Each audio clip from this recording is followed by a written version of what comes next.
So good morning, everybody. And thank you, the organizer, for having me here. So my name is Marco Demaria and comes from the University of Groningen in the Netherlands. And our laboratory is interested in studying cellular senescence in different aspects.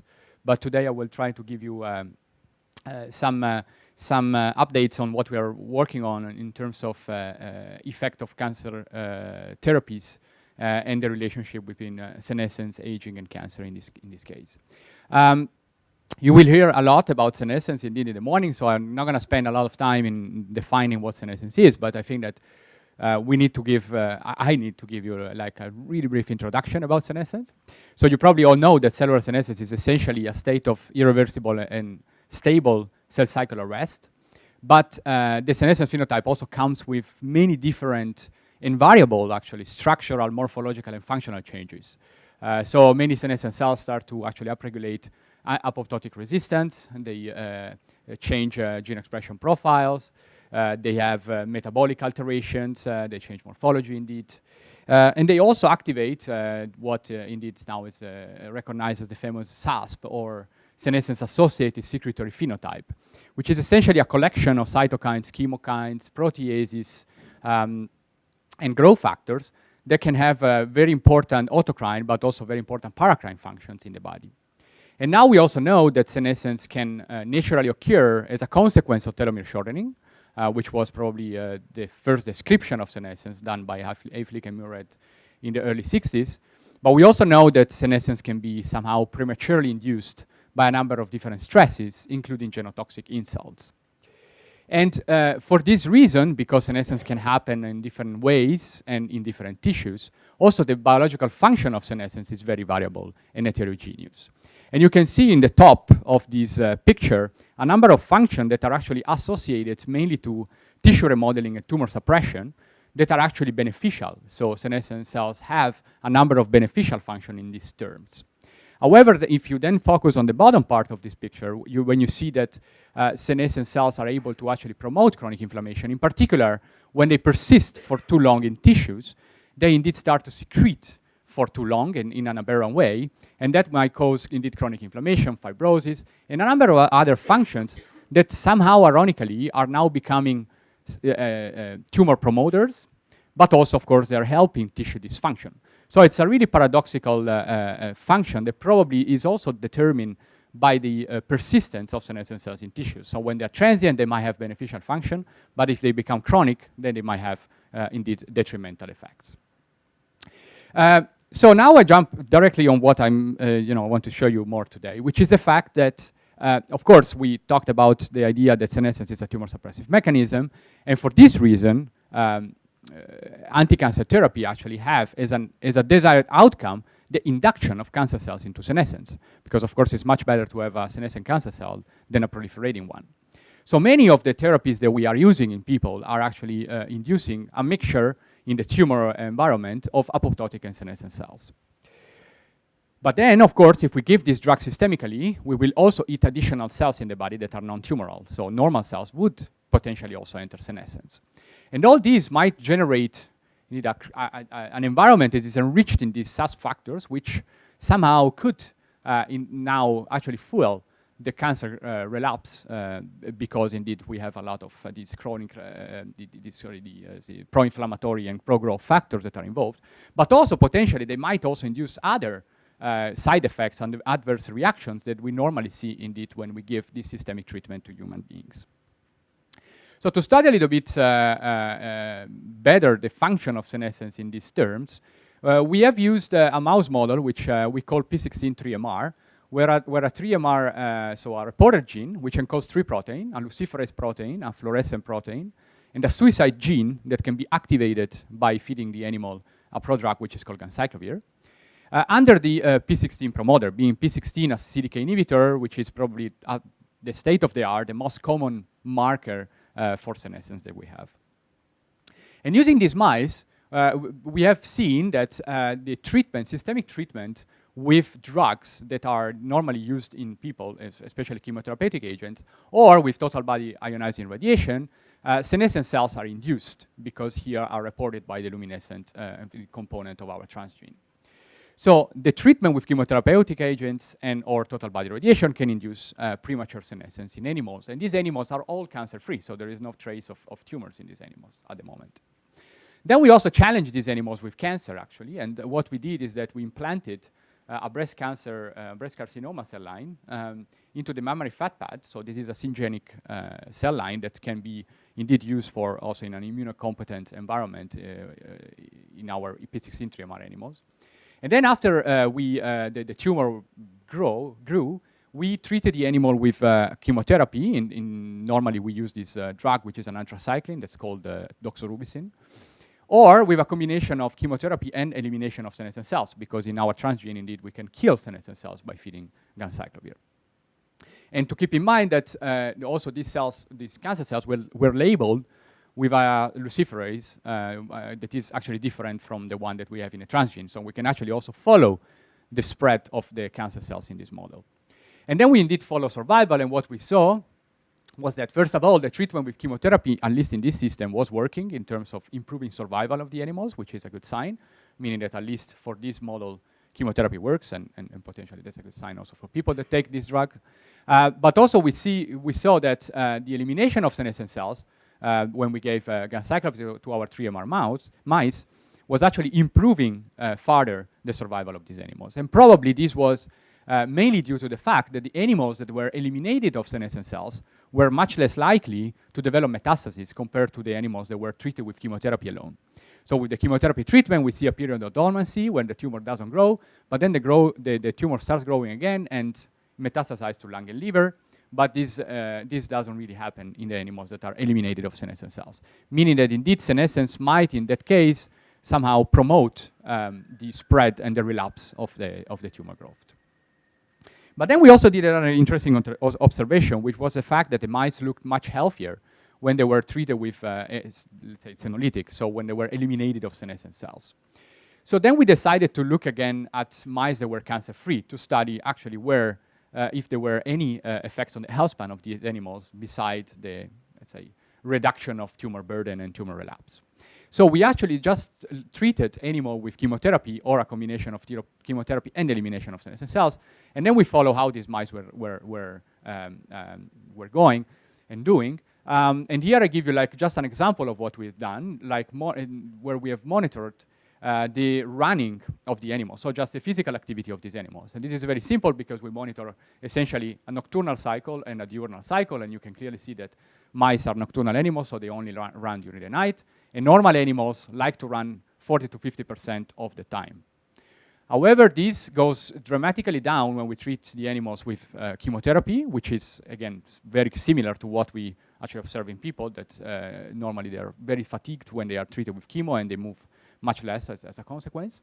But again, if we eliminate senescent cells from these animals, we actually see a very good improvement, and the mice are almost normal. They move and they are physically active as control animals.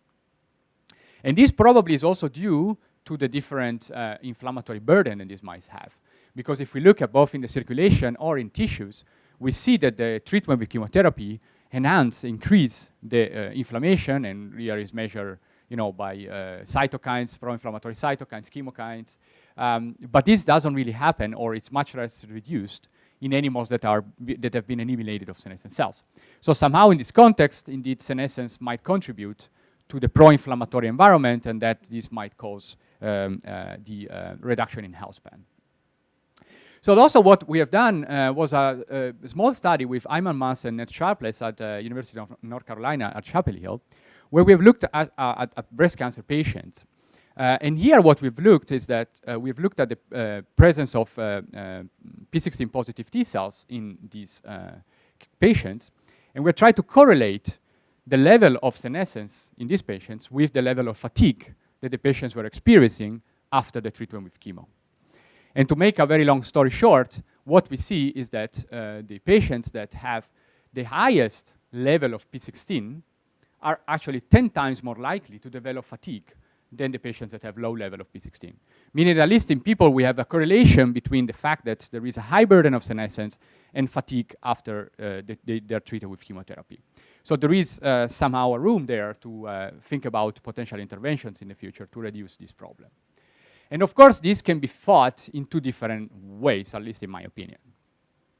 So the first way we can approach this problem, and thinking about the translation of these, is to go for the standard anti-cancer interventions that we have, for example, a chemotherapy drug, induce senescence, because this would still be positive, especially for arresting the growth of the tumor cells. But then it might create toxicities. So then at some point, we want to eliminate these cells. And then we go with what we define, what we call senolytic. So a drug that would selectively eliminate these senescent cells.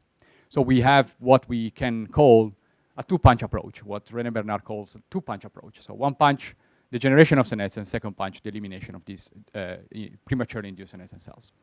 On the other side, what we can also do is that we can maybe try to look for drugs that might have some aspect of, they might induce some aspect of senescence, for example, inducing a growth arrest, without having so much toxicities. So for the first part, you probably know some of these, because now, of course, senolytics are in the news probably every day. In the past few years, different groups have discovered different type of drugs that can indeed selectively eliminate senescent cells. The first description came from the Kirkland laboratory, a combination of dasatinib and quercetin. Then more recently, there has been another drug that was discovered by Peter de Keyser that will be here later, a FOXO4 DRI peptide that can dislocate the interaction between p53 and FOXO4 and reactivate apoptosis in senescent cells. What we have actually done, and actually we have discovered this in 3 laboratories independently, was to find a drug, they are called ABT, that were able to directly inhibit anti-apoptotic proteins. And as I mentioned at the beginning, one of the features of some senescent cells is the fact that they increase anti-apoptotic proteins and mechanism to resist indeed and to survive in tissues. And here, when we went with this targeted approach, eliminating, so inhibiting these factors, and in particular, these are BCL2 members, we have been able to eliminate senescent cells, first in a model of radiation, but then also in our model of doxorubicin, where we treat the animal, and then we see that there is a burden of senescence, here again reported by luminescence of the 3MR mice. But then if we give either ganciclovir, which is our control, or ABT, in this case called ABT263, so navitoclax, we actually reduce the number of senescent cells in these animals. And again, when we do this, even with this ABT263, we see a very nice rescue of the phenotype. So there is actually a better health span in these animals. They are healthier than mice that are treated with doxo alone, so with chemotherapy alone. And also they have much less tumor relapse after, if they are bearing indeed a tumor. So with a real drug, we were able to mimic what we found somehow in our genetic and transgenic approach. But then briefly, I want to touch the second part, which is the fact to trying to make, indeed, to screen for drugs that might generate senescence without so much toxicities. So to do so, actually, we started with the idea that we published last year a paper, and this is actually pioneered by Alejandra in the lab, where we show that senescence transcriptional profile are very heterogeneous. So if you take different senescent cell types, we'll have very different gene expression profiles. And this is very interesting because it might also tell us that there are ways that we can generate different type of senescence with different features. And here is one example, the SASP, in how is it heterogeneous. I'm not going to go into detail, but you can clearly see that the SASP is very plastic, first of all, so it changes with time. It's cell type dependent and it's stress dependent. So there is a lot of variability in how we will have our senescent cell coming out, depending on how we induce it. And then to exploit this, and again, to make a very long story very short, we have screened a number of drugs, and we found out that there were 2 in particular, called Palbo and Abema, which are CDK4/6 inhibitors, that are actually used now in treatment of breast cancer, in particular ER+, HER2 negative breast cancer patients, that were giving senescence. So it was really interesting because these drugs are directly inhibiting cell cycle. So they are actually blocking the activity of CDK4/6.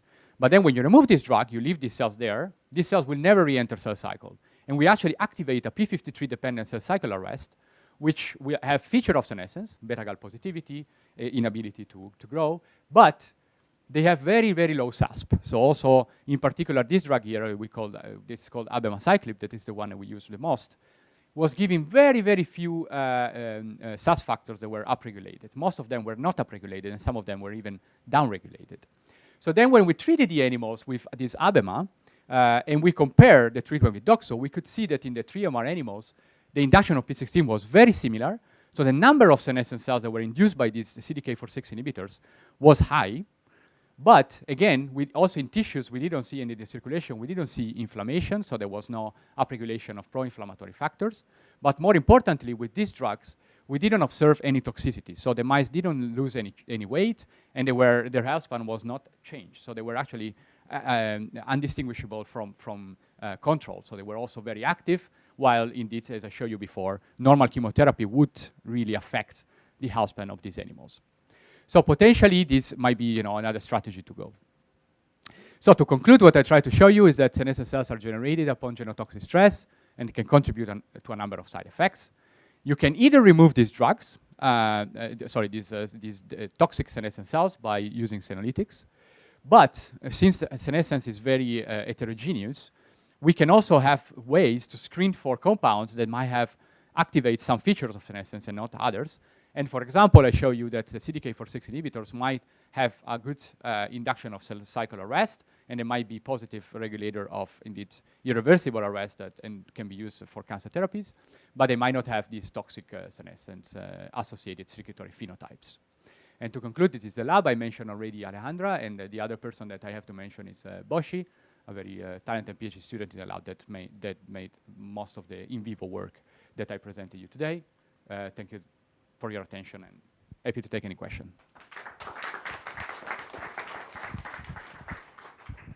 So time for one question. Mario, in your doxo-treated mice, if you treat them then and activate the P16 killing mechanism, how persistent is the improvement of physiology there? How long can you have positive effects? Or do you don't lose them at all? Did you check? Yeah, we never went, to do a real survival, long life study, but I could say that for months we still saw that the mice never really got sick again after the treatment. So it seems quite persistent. That's a single cycle of removal. Yes, indeed. But then, of course, we might also expect that they might still have more problems with accelerated aging. They might generate more senescence in a premature way. I'm quite sure about that. But we haven't tested that.